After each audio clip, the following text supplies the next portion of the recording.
La caracterización del adolescente desde la neurociencia. Tenemos que en esta etapa el cerebro del adolescente todavía está en este desarrollo, por lo que los jóvenes pueden responder al estrés de manera diferente que los adultos, por lo que deberán de lograr entenderse, conocer sus límites y encontrar respuestas a sus dudas. Ciertamente, en esta etapa de la vida, supone un equilibrio inestable entre cabeza, corazón y desarrollo de capacidades propias para ejercerse activamente. Los procedimientos cognitivos y emocionales tienen diferente velocidad y su maduración lleva a diferente ritmo. Integrar estos sistemas y regularlos requiere de estrategias adecuadas de control.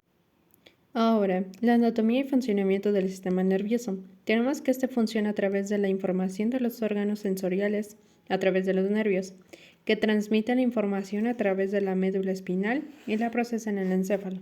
Ahora tenemos dos partes que conforman el sistema nervioso. El primero, que es el sistema nervioso periférico, este recibe la información de todos los órganos sensoriales y transmite respuesta. Como el segundo, tenemos el sistema nervioso central. Este está formado por el encéfalo y la médula espinal, neuronas y células gliales. Ahora, una mirada al exterior del cerebro. Encontramos que está dividido en dos hemisferios. Cada hemisferio está dividido en dos fisuras que fraccionan el cerebro en 4 lóbulos: el lóbulo frontal, el lóbulo temporal, el lóbulo parietal y el lóbulo occipital.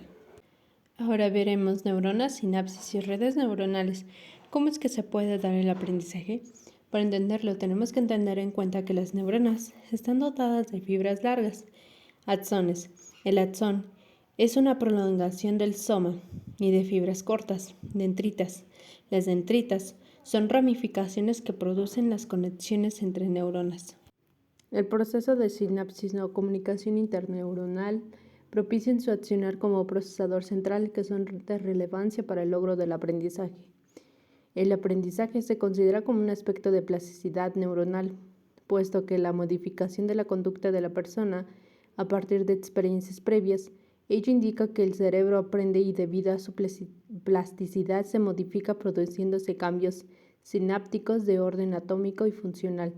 De ahí nace la relación entre cerebro y educación, que no es otra cosa que aplicar las neurociencias en el aula. A continuación, la poda sináptica y sus implicaciones en la adolescencia. La poda sináptica o nuevo ensamblaje neuroestructural es un proceso regulado neurológico que facilita un cambio productivo en la estructura de los nervios, reduciendo el número total de overproduced o débil, neuronas en configuración sinápticas más eficientes. Es a menudo un sinónimo usado para describir la maduración del comportamiento y de la inteligencia cognitiva. A partir de la adolescencia, el número de las conexiones sinápticas disminuye, nuevamente debido a que una importante poda sináptica se produce en este momento de la vida. A continuación, algunas complicaciones a las que nos podríamos enfrentar en la vida de un adolescente a través de este cambio de la poda sináptica. El adolescente es propenso a caer en comportamientos dañinos que perjudiquen su vida. No es responsable en la toma de decisiones que tome. Un mal manejo de las emociones. Es por ello, ante todos estos puntos negativos que pueden presentar el adolescente, es que debemos de guiarlos para que sea capaz el adolescente de tomar unas buenas decisiones más a futuro. A continuación, neurotransmisores, la importancia de la dopamina en el aprendizaje. Lo que mayormente necesitamos para el aprendizaje es la dopamina, noradrenalina y serotonina. La noradrenalina tiene un efecto constante en el estado motivacional y energético, participando activamente conjunto a la dopamina en la regulación del aprendizaje, memoria y sensación de recompensa. En cambio, la serotonina es un acelerador natural del aprendizaje, reduciendo los tiempos necesarios para este proceso. En el plano emocional, es el responsable del amor propio o seguridad de ser valorado por un grupo. La dopamina es fundamental para el aprendizaje, ya que la dopamina es el neurotransmisor necesario para que ocurra el aprendizaje en los seres humanos, ya que nos incita a descubrir, explorar y abrir nuestra mente a lo nuevo. Desde el segundo semestre de la vida, la dopamina se produce para estimular el juego, el entusiasmo, la iniciativa, la acción, la curiosidad, el deseo de explorar, la audacia y el atreverse. A continuación les daré 3 estrategias que podemos utilizar para el aprendizaje de los alumnos. Número 1, una alimentación saludable. Gracias a ella recibimos los nutrientes que necesitamos para desarrollarnos. Alimentos como la espinaca, los tomates, los plátanos y ciruelas. Número 2, la metodología que usemos. La metodología que usemos en clase deben de ser de interés de los alumnos y sobre todo debemos de procurar que se invita al alumno a descubrir, crear y explorar, para así alcanzar el aprendizaje deseado. Número 3. El buen humor con el que nos relacionemos es crucial, ya que este crea un ambiente de seguridad que tanto necesitan los alumnos para aprender. Las personas necesitamos serenidad, emoción, que surge cuando nos sentimos amados y protegidos. En este contexto, cuando sumamos a los otros componentes, nuestro cerebro puede producir niveles sanos de dopamina y así alcanzar el aprendizaje. En el que la forma más natural de analizar las emociones son clasificarlas según su contenido, en donde las emociones básicas son miedo, tristeza, enfado y alegría. Los neurotransmisores ayudan al aprendizaje si son activados correctamente en la mente de los alumnos. La emoción es una valorización sentida de la percepción del lenguaje corporal y de los sentimientos. Plasticidad cerebral. ¿Qué es? Es aquel que forma parte de nuestro sistema nervioso central, dándole la habilidad de cambiar la funcionalidad y estructura en cuanto a los cambios externos e internos que se presenten. Podemos decir que el cerebro es moldeable, adaptativo, en el cual podemos incorporar información y procesarla, en el cual se involucran factores individuales, experiencia personal, diferentes etapas de nuestra vida. En cuanto mayor diversidad y número de conexiones, aumentará la capacidad de aprender y generar nuevas soluciones a problemas. En cuanto al aprendizaje, se requiere de conexiones en las que debemos relacionarnos con aprendizajes previos, donde sean capaces de adaptarlos a nuevos contextos. Y es así cuando se asimilan los conocimientos, es cuando surge la plasticidad cerebral. El cerebro no nace con infinitas capacidades, sino que se van modificando por la experiencia, interacción, herencia genética y cultural, lo que posibilita la maduración y aprendizajes del sistema. El cerebro es el órgano más importante y por lo cual debe de ser ejercitado como el cuerpo.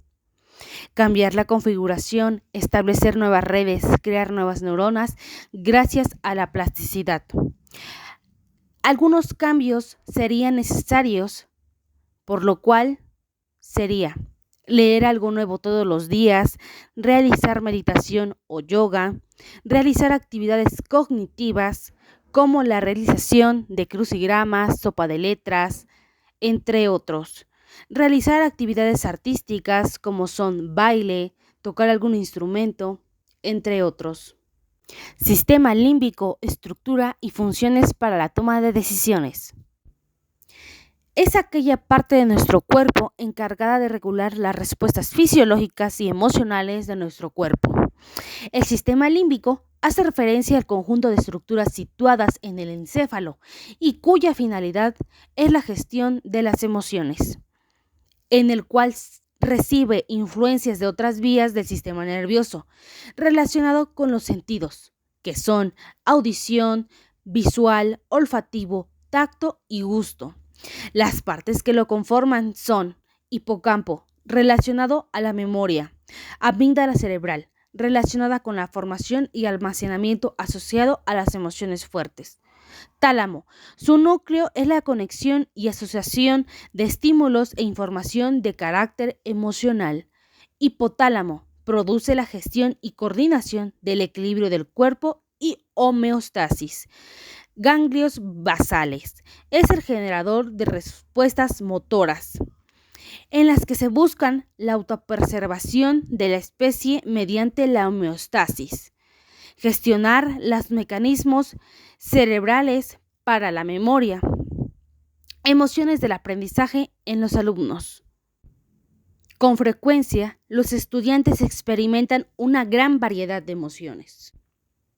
Los principales estados emocionales son, y que estos favorecen el aprendizaje, es seguridad, entusiasmo, alegría, asombro, triunfo y curiosidad.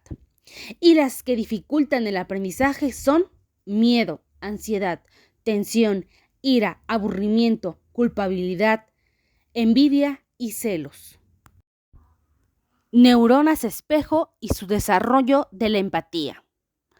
Son un grupo de células nerviosas que se activan durante la activación concreta al observar o realizar una actividad, ya que juegan un papel importante en el individuo y la forma de predisponer ciertas conductas. Por otro lado, tenemos que la empatía es un factor clave en la vida humana, ya que nos permite sentir y crear vínculos con otros. Es decir, ponerse en el lugar de la otra persona, que es comprender, entender y ver las cosas desde la perspectiva del otro.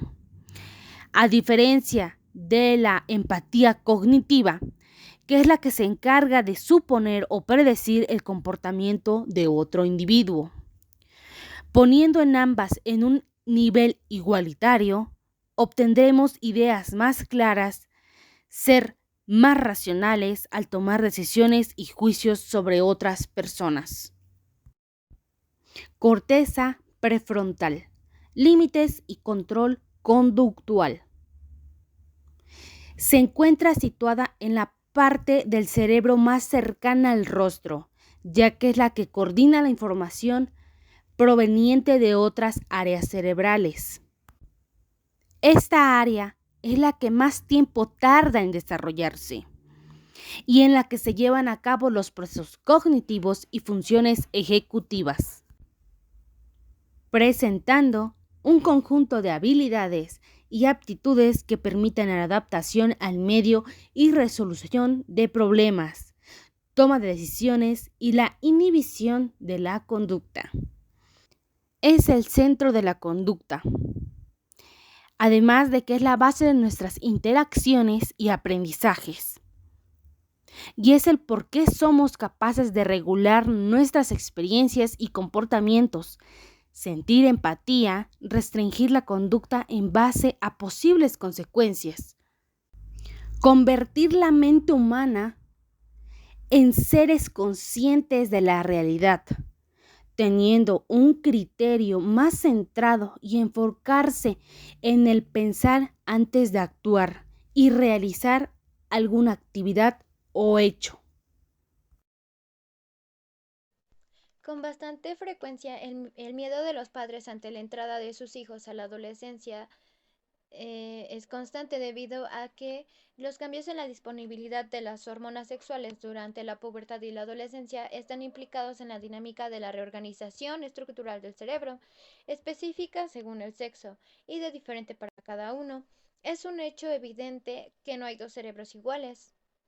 A pesar de que todos tenemos el mismo conjunto básico de estructuras, cada uno tiene su propia herencia genética, ha experimentado distintas vivencias, ha tenido y tiene diferente entorno afectivo y cultural.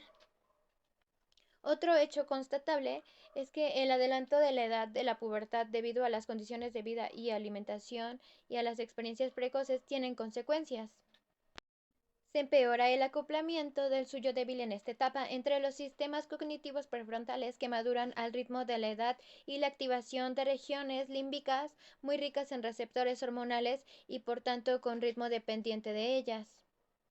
Se alarga con ello el periodo de inestabilidad con su especial vulnerabilidad, a lo que se suma el vivir en un ambiente más agresivo en estímulos, que favorece una conducta en exceso arriesgada y que predeciblemente alterará el patrón de las conexiones neuronales.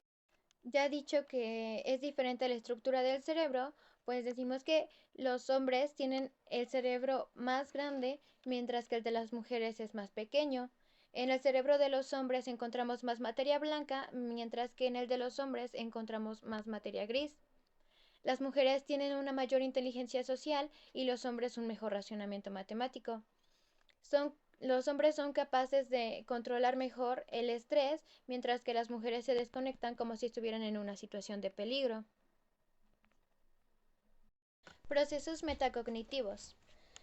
La metacognición o procesos metacognitivos es la capacidad de una persona de pensar en su pensamiento, de conocer sus conocimientos, de ser consciente de su conciencia. Es una habilidad del más alto nivel, signo de una persona muy desarrollada. Ahora, ¿qué son los procesos cognitivos y metacognitivos? La estrategia cognitiva se utiliza para ayudar al estudiante a conseguir un objetivo concreto, por ejemplo, de la comprensión de un texto, mientras que las estrategias metacognitivas se utilizan para asegurar que el objetivo sea alcanzado. Por ejemplo, interrogarse a uno mismo para evaluar el entendimiento de ese. Cuando nosotros estamos llevando a cabo un aprendizaje, no podemos asegurar que lo estamos aprendiendo con el simple hecho de estar poniendo atención o de estar viendo al pizarrón. ¿De qué manera tú identificas que estás aprendiendo? En mi ejemplo es cuando yo voy a leer un texto y me voy preguntando constantemente sobre ese texto, lo que voy entendiendo y la manera en la que lo voy razonando.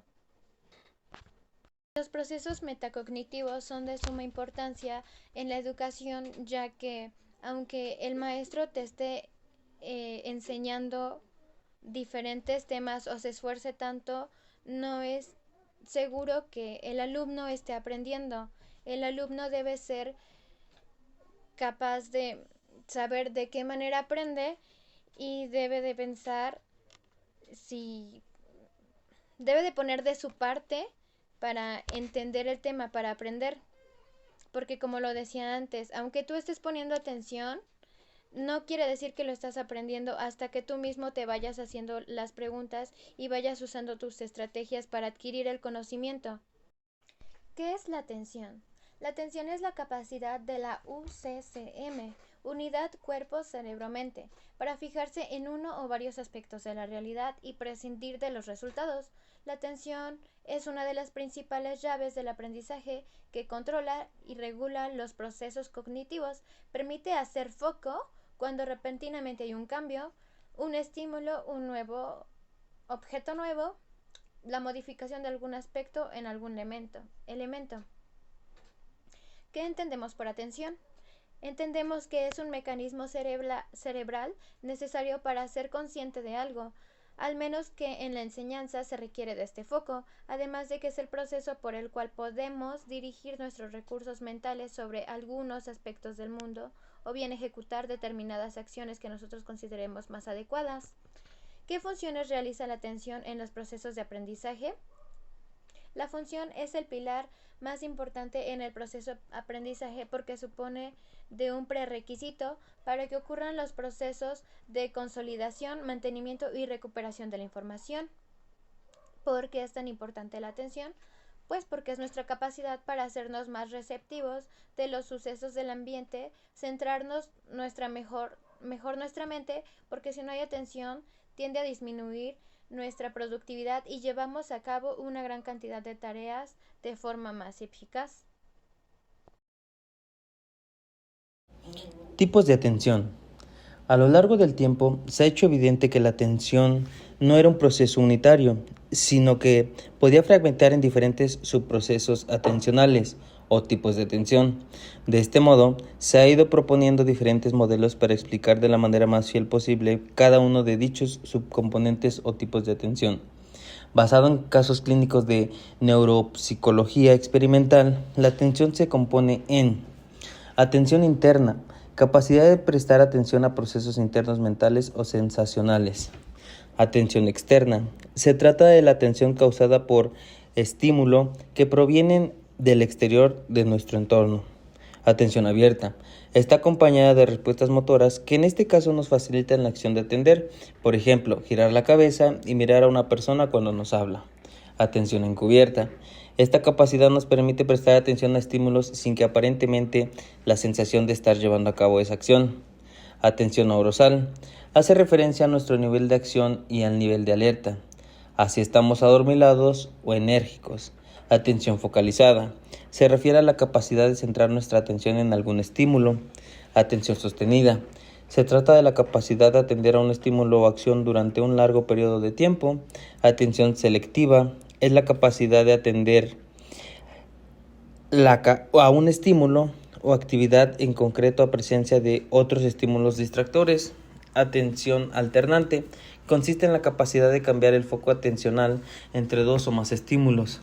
Atención dividida. Se puede definir como la capacidad que tiene nuestro cerebro para atender a diferentes estímulos o actividades del mismo tiempo. Y por último, atención auditiva, que es la capacidad de atender estímulos que percibimos a través de nuestros oídos.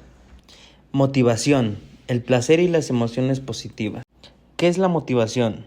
La motivación es un estado interno que activa, dirige y mantiene la conducta de la persona hacia metas o fines determinados.